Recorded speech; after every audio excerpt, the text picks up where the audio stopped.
All right, today I want to show you how to build a plant propagation frame. This is something that I use quite a bit here in the nursery. It's a very simple process. Is what you can see in the video here. I've got two frames. These are made out of 2x8 lumber. Size is irrelevant. As you can see, like this board and this board, these are used. I bought them this summer to use as cement forms to make some steps. So I'm recycling them into a plant propagation frame. This wood is not treated. Would I use treated wood for this? Yes, I would. A lot of times I don't simply because this is less expensive, and over the years I've found that so much of what I do in the nursery is kind of temporary. So if I know something is not going to be permanent, going to get moved around, I'll just save a little bit of money up front, and if these things rot out, I can replace them with treated wood or something later on. But they'll last a long time once you set them in place, so it's not something that I put any thought into. But, excuse me, don't be concerned about using treated wood. The treated wood is not going to hurt your cutting. So, you know, I wanted to address that. Size doesn't matter. I made these things the size that I did simply because I had these 5-foot pieces of 2x8 left, and these are 2x8s, which makes them about 7.5 inches, 7.25, 7.5 inches high.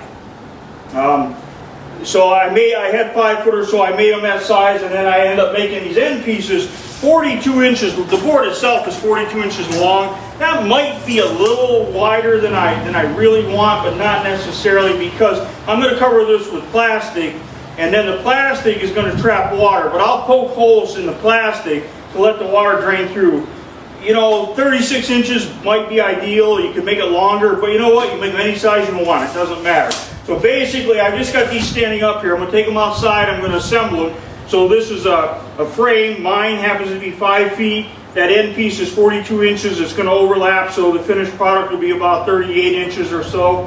And then I'm going to double stack them because I'm going to put this much growing medium in there, rooting medium. Now I could use coarse sand, or I may use something like a potting soil for hardwood cuttings. It just depends on what I want to do, or maybe I want to experiment and see which is going to give me the better result. So anyway, so this, I'm going to fill it up to here with potting medium. This frame will go on top, and that'll give me that much room to put my cuttings in there. So I'm going to take this outside, assemble it, and then I'll show you what it looks like out there.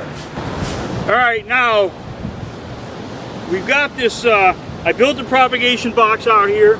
I've taken my 2x8 boxes and stacked one on top of the other, put a couple nails in there just to keep it from shifting off of here. And what I'm doing now is I'm actually going to do a bit of an experiment, because what I'm going to stick in here for the most part are some hardwood cuttings of purple sand cherry, Prunus sestina, and maybe some linwood gold forsythia. So because I'm doing hardwood cuttings, we almost always, especially during the summer when we're doing softwood cuttings, I use a real coarse sand. This has got little pebbles in it because we want the water to run through it. We don't want the rooting medium to stay wet. But on this side, I've actually taken what I'm going to use as my potting mixes, and this is a lot of organic material. There's some leaf compost in here, decomposed bark. So I'm actually going to do a little bit of an experiment just to see which is going to work better on these hardwood cuttings. We won't know the answer until probably June or July of next summer, but none of us are going anywhere, so I'll do the experiment, and then, you know, remind me next summer and I'll tell you how this did, and we'll shoot a little video or something. But anyway, I'll update this page with the outcome of this experiment. So I got my box filled. I've got like a potting type mix on this side. I've got coarse sand on that side. Now I'm going to make a plastic cover that'll go over here. I'll paint the cover white. I've got clear plastic, and I don't want clear because the sun will shine through the clear and create a lot of heat and could possibly make my cuttings leaf out. They're dormant right now. I want them to stay dormant until late April of next year. It's late November now. Today's the day after Thanksgiving here in Ohio, so I'm going to I'll get my cuttings in here. But anyway, I'm going to put the plastic on here, and then I'll paint it white because the white will reflect the rays of the sun.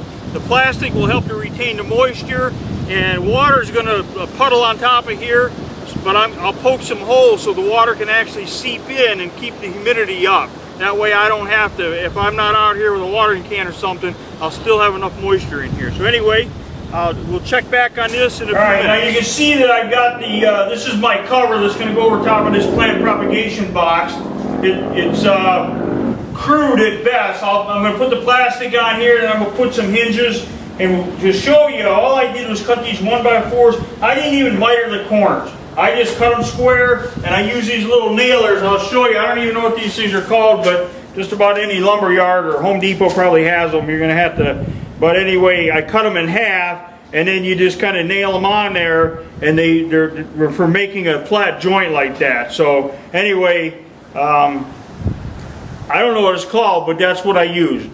All right, thanks. All right, so I got my plastic on here, and the only thing I have left to do, I got to put a couple of hinges on here, mount it to the box, and then I'm going to paint this plastic with white. Just use regular white latex paint. I rolled the plastic up on the ends so I could get enough thickness to hold in place, and then on the sides I put a strip of duct tape down there and then stapled through the duct tape because that gives it just a little bit more strength.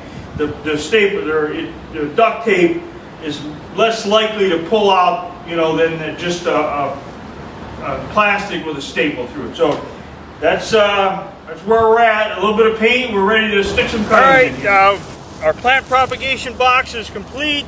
I've got the plastic on here, painted with white latex paint. Got my little experiment going on inside of here. Now you see I got enough room. I'm gonna stick my cuttings. I got more than enough room for them to grow in there.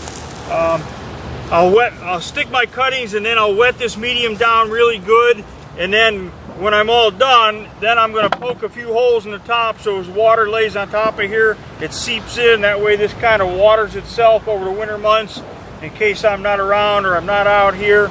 But basically that's about it. Now what I'm going to stick in here, I'm going to stick a lot of hardwood, purple sand cherry, maybe some forsythia or something else.